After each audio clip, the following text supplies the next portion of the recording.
Hello friends, welcome back to the channel. This is going to be a 10-week update since I got my dentures. I cannot believe that it has been 10 weeks.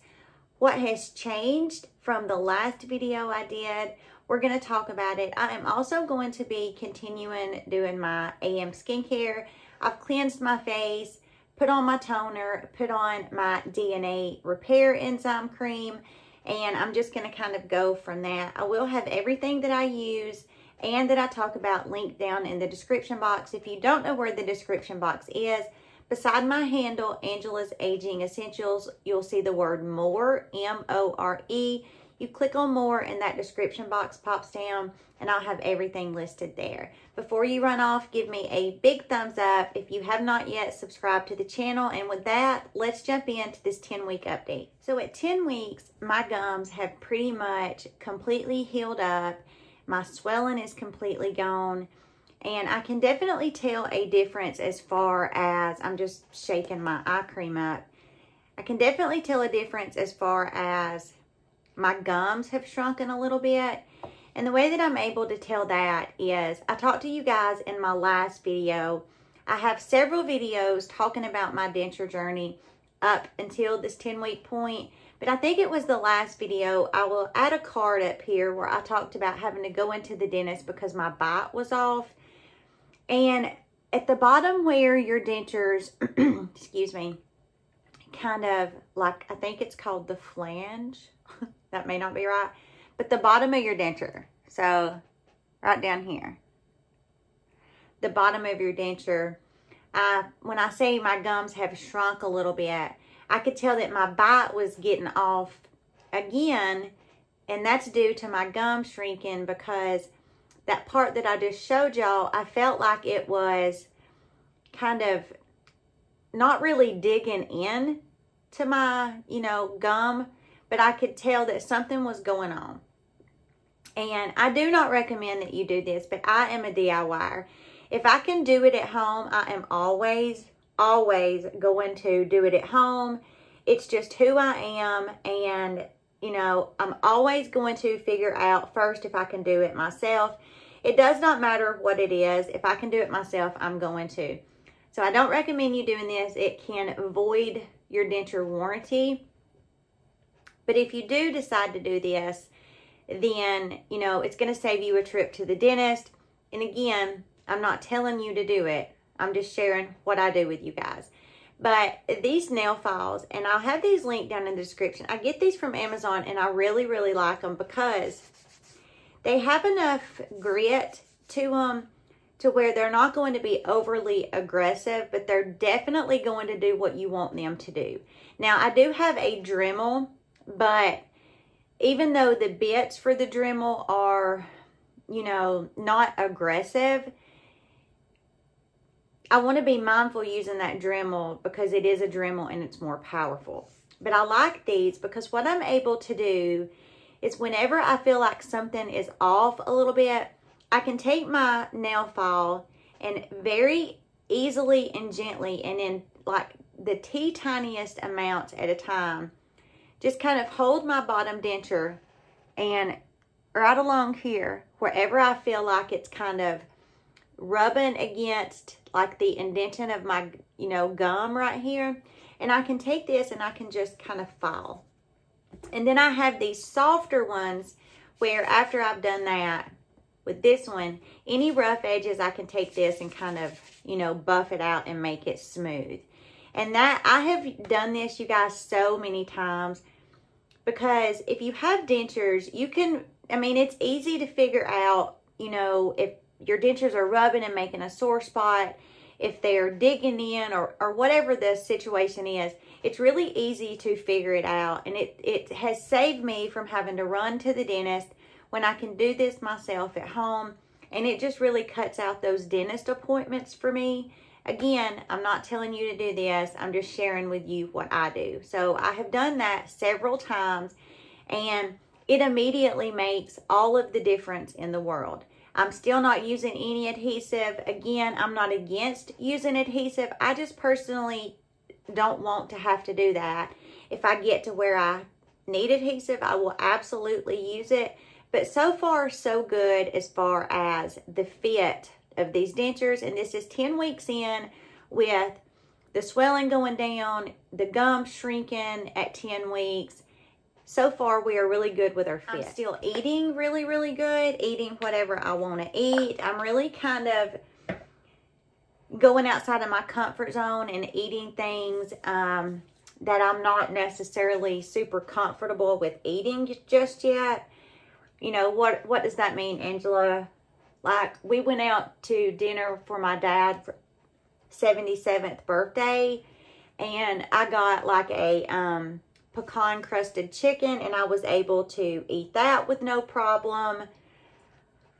I have tried beef jerky, and I was able to eat that with no problem. I say no problem. You know, it takes a little bit of time to really chew it up, but I'm not going to let the fact that I have dentures stop me from being able to eat things. I love nuts. The immature part of my mind wants to giggle at that, but Angela, let's keep it professional here because I'm so professional, as y'all know.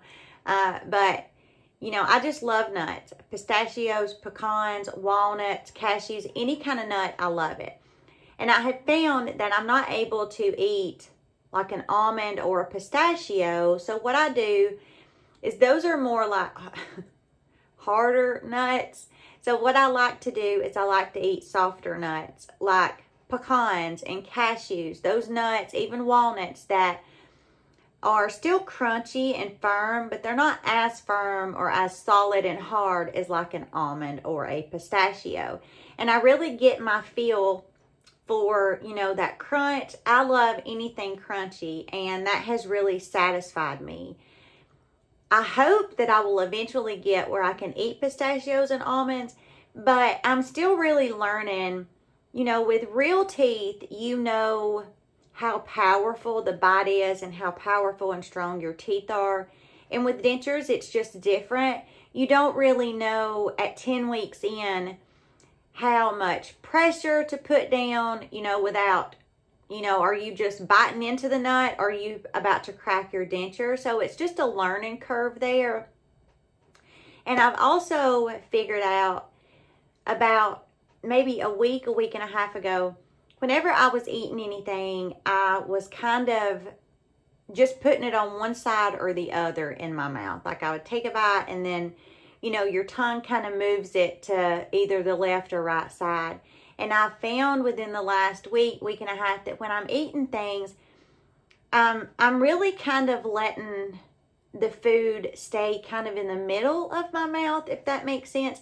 And the top part of my palate is really kind of helping disperse the food. I hope that that makes sense.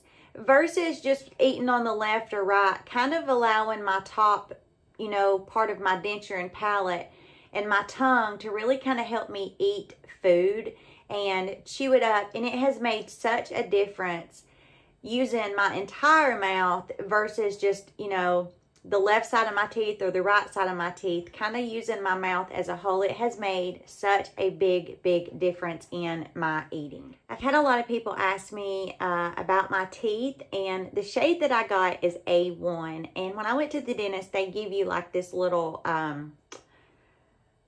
it's just like a little bar thingy with teeth sticking up on it. And it has all different shades of teeth.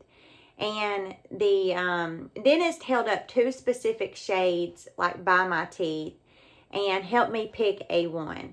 And the other shade, I can't remember, I think it was A2, which was just a shade, you know, it had more of like a kind of a gray undertone to it. And we held those up, and she really helped me match up the color to like the white of my eye. And I just could not be happier with the shade of these teeth.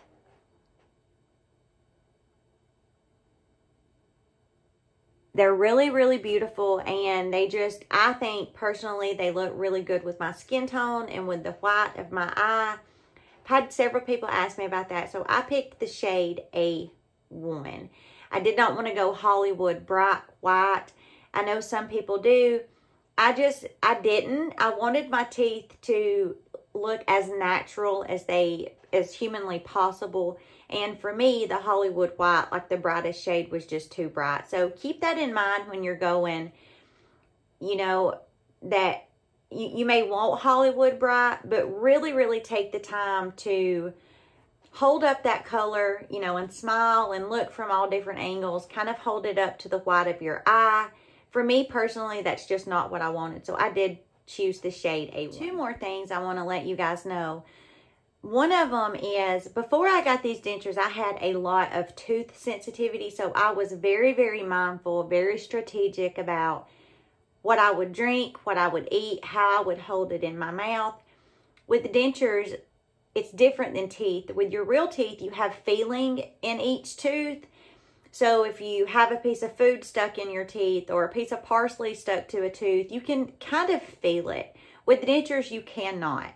And I say that because the other day I was eating something and I got a big drink of water and I kind of sloshed it around in my mouth. And I was like, at first I was like, but then I was like, oh, wait, it's okay. You know, it's okay to do that. And it has made a huge difference in just keeping everything cleaned, you know, off my palate and out of my teeth. And then I just do a quick mirror check to make sure I don't have anything stuck in there. Because before, with real teeth, you know, if you have something kind of stuck to a tooth, like this is so disgusting, but like a piece of chicken, you can kind of feel it and you can kind of use your tongue to get it out, or like one of those little pickers, like a toothpick, but it has the floss on it. You could use that to kind of get it out. And with dentures, you cannot tell if you have something stuck to your teeth. So the water sloshing around in the mouth has been something that I have discovered that I can do that also helps. The other thing is dry mouth. I have never been a person that had dry mouth, but I'm going to tell you guys, because you have this, you know, top denture and the palate covers the roof of your mouth, it really cuts down, for me personally, and I know a lot of other people, especially in the group that I'm in, the denture group, a lot of people talk about dry mouth because that palate covers the roof of your mouth and you're not making as much saliva. So I found that at night, especially when I'm going to bed, it seems to be the worst. And also with dry lips. I've always been one of those people that loves to keep my lips hydrated. I've talked about a lot of my favorite lip products in many videos I've done. But this lanolin nipple cream, yes, is meant for nursing mothers' nipples. But this is an absolute game changer for chapped lips, dry lips. So I just put on a big, juicy layer of this before I go to bed. And when I'm laying in bed, again, this is going to be disgusting, but I share these videos to provide insight and be helpful. And if you have dry mouth, I promise you this will make a world of difference. Before I got these teeth, when I would be laying in bed, as I was falling asleep, you know how you kind of swallow because you don't want any slobber in your mouth, and I would kind of swallow and make sure I didn't have anything in my mouth, and then I would go to sleep. I'm finding with dentures, it's the exact opposite. I will kind of let my saliva build up for a minute, not to the point where I'm going to be drooling and it's going to be running down the sides, but just let it build up for a second. And then, like, you know, my tongue kind of cups and I lay it against the top part of my denture because I do sleep in my dentures. And it makes all of the difference in the world because it's like it just stays there. And I don't have dry mouth when I sleep. I have been experimenting a little bit with the Biotin dry mouth rinse. I will have it linked down in the description. I think I use the flavor, I do, mint. And I don't know what it does, you guys, but it makes a huge difference if you have dry mouth. It is an absolute miracle product. Like I said, I had heard a lot of people talk about dry mouth, and it's not something that I experienced right off, but the longer that time has kind of went, I am noticing that my mouth is definitely drier with these dentures than it was before I got these. That is a 10-week update. I cannot believe that it has been 10 weeks since I got these. The best decision that I ever could have made. I have had the best journey with these dentures, you guys. I feel so incredibly blessed. I know you guys are like, Angela, you're like a broken record, because I say this in every single one of my denture videos. If you get dentures, from the very first day that you get them, wear your dentures. I wear my dentures 24/7, other than the 2 times a day that I remove them to clean them. I clean them once in the AM and once in the PM. 10 or 15 minutes, I clean them, pop them back in. But other than that, I am wearing these 24/7. And I believe 100% with every fiber of my being that wearing your dentures versus not wearing your dentures is going to make or break your experience. If you wear your dentures, you are going to have a more successful journey. It's not rocket science. It just makes sense. If you do not wear your dentures and you get that mindset, I can't eat with these, and you take them out to eat, you're going to get where you're not going to wear them. The longer you wear them, the more your brain is going to accept and adapt to having something in your mouth. At 10 weeks, I can tell a significant difference just in where I was at like week 4, 5, 6. I could feel like I had something in my mouth, and I'm really honestly getting to where I don't even feel like I have anything in my mouth anymore. It's just really becoming part of who I am. I don't feel like I have this big, chunky, huge piece of plastic in my mouth. My brain has just accepted, okay, it is what it is, and this is part of everything. And it has just really been a huge help wearing these and allowing my brain to accept, okay, I got to accept these. This is how it's going to be, and this is just part of all of this working together. So wear your dentures. You will have such a more positive, successful journey if you wear your dentures. The lisp, the whistling, feeling like you have something in your mouth, the sore spots, the adjustments, all of that, you guys, you can get over, you can get past. The dentist will help you get past it. Do what I do with my little nail file at home. You will get past that. But you will not get past that if you do not wear your dentures. You have to wear them. So I appreciate you guys so very much for joining me. Again, I will have everything that I talked about listed down in the description. I will try to section it where I do my skincare in case you're interested. And then under that, I will have the biotin, all that stuff. Even my numbing cream. Oh my gosh, that numbing paste is an absolute godsend. I love that stuff. But I'll have everything listed. I hope you guys have a great, great Memorial Day weekend. It's going to be Memorial Day this weekend. I'm going on a trip to the beach with my family, my sister and my nephews and my niece. It's going to be the most fun. And I may do a surprise video with my sister and my niece and all that, and kind of share that with you guys. Leave me a comment and let me know if you're interested in that. With that, have a great rest of your day, and I will see you in the next video.